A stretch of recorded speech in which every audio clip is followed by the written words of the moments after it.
No one ever truly heals from the death of a parent.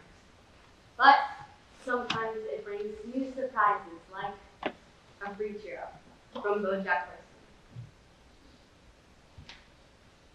So I stopped on a Jack in the Box on the way here, and the girl behind the counter said, "Hiya! Are you having an awesome day?" Not, "How are you doing today?" No, "Are you having an awesome day?" Which is pretty shitty, because it puts the onus on me to disagree with her. Like, if I'm not having an awesome day, suddenly I'm the negative one. Usually, when people ask me how I'm doing, the real answer is I'm doing bad. But I can't say I'm doing bad, because I don't even have a good reason to be doing bad. So if I say I'm doing bad, then they ask, "Why? What's wrong?" And I have to be like, "I don't know all of it." So when people ask me how I'm doing, I usually say, "I'm doing so great." But when this girl at the Jack in the Box asked me if I was having an awesome day, I thought, well, today I'm actually allowed to feel bad. Today I have a good reason. So I said, "Well, my mom died," and she immediately burst into tears. So now I have to comfort her, which is annoying. Meanwhile, there's people lining up behind me. We're all giving me these real judgy looks because I made the Jack in the Box girl cry. And she's bawling and she's saying, "I'm sorry, I'm sorry." And I'm like, "It's fine, it's fine." I mean, it's not fine, but it's fine. And I would kind of like to order a double Jack meal. Kind of got someone to use maybe less of the crying, more of the frying. So the girl apologizes again, and she offers me a free churro with my meal. And as I'm leaving, I'm thinking, I just got a free churro because my mom died. No one ever tells you when your mom dies you get a free churro. Anyway, sorry, that's not part of the... Okay, all right, let's go. Here I am, BoJack Horseman doing a eulogy. Let's go. Beatrice Horseman. Who was she? What was her deal? She was born in 1938 and died in 2018. One time she went to a parade, and one time she smoked an entire cigarette in one long inhale. I watched her do it. Truly a remarkable woman. Lived a full life, that lady, just all the way to the end, which is now, I guess. Really makes you think, though, right? Life, goodbye, stuff happens, then you die. But seriously, that's all I have to say about my mother. No point in being a dead horse, right? So, now what? I don't know. Mom, you have any ideas? Anything? No? Nothing to contribute?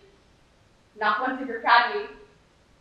Can I just say how amazing it is to be in a room with my mother, and I would just talk and talk with her and telling me to shut up and make her a drink?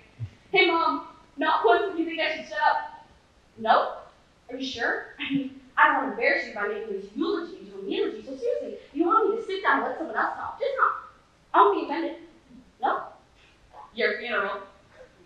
Sorry about the closed casket, by the way. She wanted an open casket, but she said not, so who cares what she wanted? No, that sounded bad.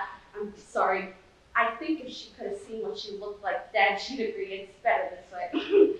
Here's a story. When I was a teenager, I performed a comedy routine for my high school talent show. There was a cool jacket I wanted to wear because I thought it made me look like Albert Brooks. For months, I saved up for this jacket, and when I finally had enough, I went to the store, and they had just sold it to somebody else. So I went home, and I told my mother. She said, "Let that be a lesson. That's the significance from wanting things." She was so good at dispensing life lessons that always seemed to circle back to everything being my fault.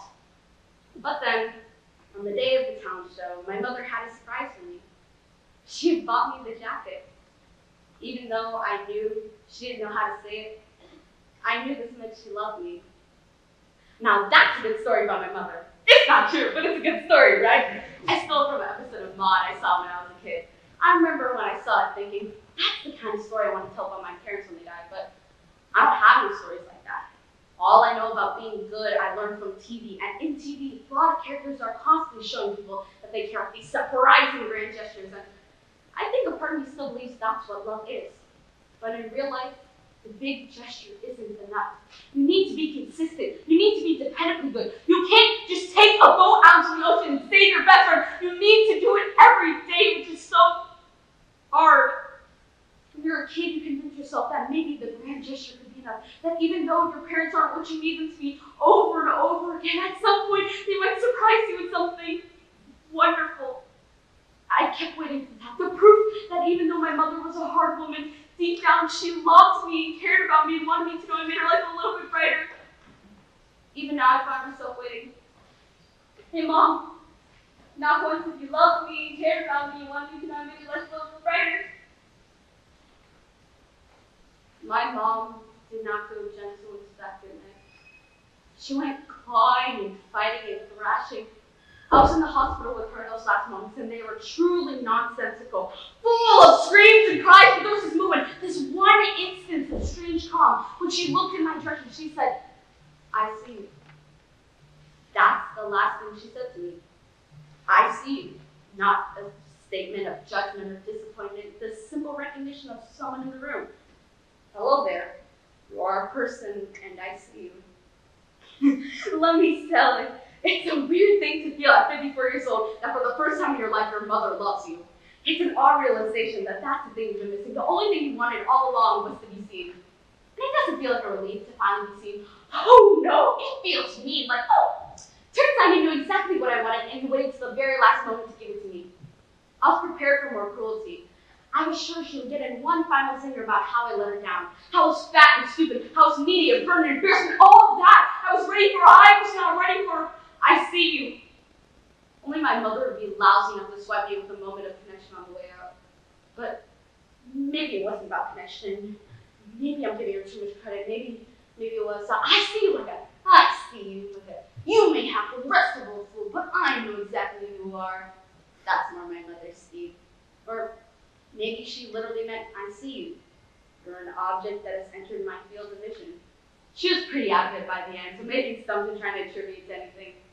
Maybe we're dumb to try and pin significance on every little thing. Maybe when someone says, I see you, it means, I see. But again, it's possible. She wasn't even talking to me because, I'm being honest, she wasn't really looking at me. She was looking just past me. There was nobody else in the room, so I wanted to think she was talking to me, but she was so far gone at that point, who knows what she was seeing? Who are you talking to, Mom? My mom, even before she died, could barely remember who I was. You never get a happy ending because there's always more story. I guess, until there isn't. My mom would hate it if she knew I spent so much time at her funeral talking about old TV shows. Or maybe she thinks it's funny that her idiot son can even do this right. Who knows? She left no instructions for what she wanted me to say. All I know is that she wanted an open casket. Her idiot son couldn't even do that right. I'm not going to stand up here and pretend I ever understood how to please that woman, even though so much of my life has been wasted in vain attempts to figure it out. But I keep going back to that moment in the ICU and I see you. I see you. Jesus Christ, we were in the intensive care unit. She was reading a sign. My mom died and all I got was a brain hero. You know what the shittiest thing about all this is? Is when that stranger behind the counter gave me that free chew, that small act of kindness showed more compassion than my mother in her entire goddamn life. Like, how hard is it to do something nice for someone? This woman behind the counter didn't even know me. I'm your son. All I had was you.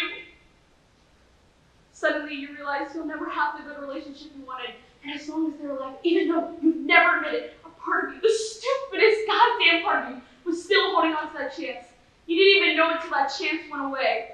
My mother is dead, and everything is worse now.